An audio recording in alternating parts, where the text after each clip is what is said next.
Ito po yung mga ibon natin, no? Nagpalit na po tayo ng kulungan. Ayan. Ayan.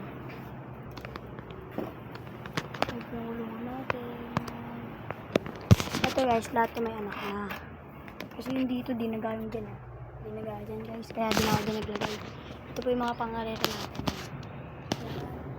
Nasa yan. Tsaka yan, may mga anak na. Nandiyan yung anak ng ano guys, ibon ko. Tsaka dyan sa dulo. Ganun pala ito guys. Ito lang guys.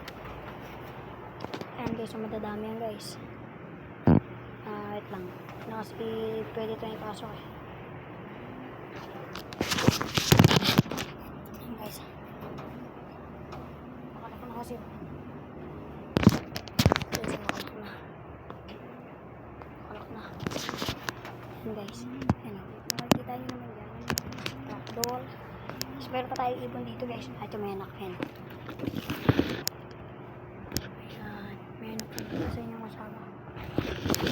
Guys, hindi lang makikita. Ay, sorry guys.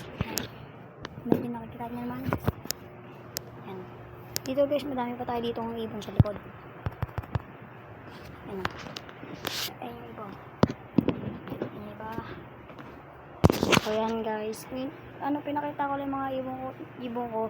Kasi mag-vlog ako bukas. So yan. Ay, namiss ko rin kayo mga viewers ko. Huwag nyo kakalimutan mag-subscribe guys and mag-like.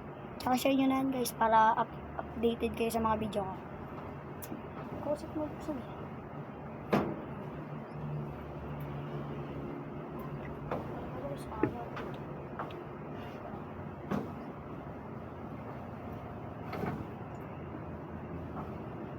Kasha.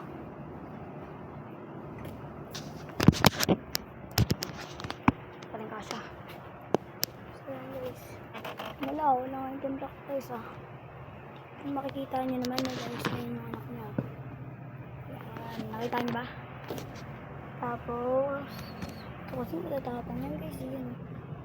Matatapang masyado yan. Kaso masyadong malilim kaya sorry guys kung di medyo makita. Bukas po mag-vlog uli ako. Pagpapalipad tayo ng mga ibon. So yun lang na guys. Bye bye.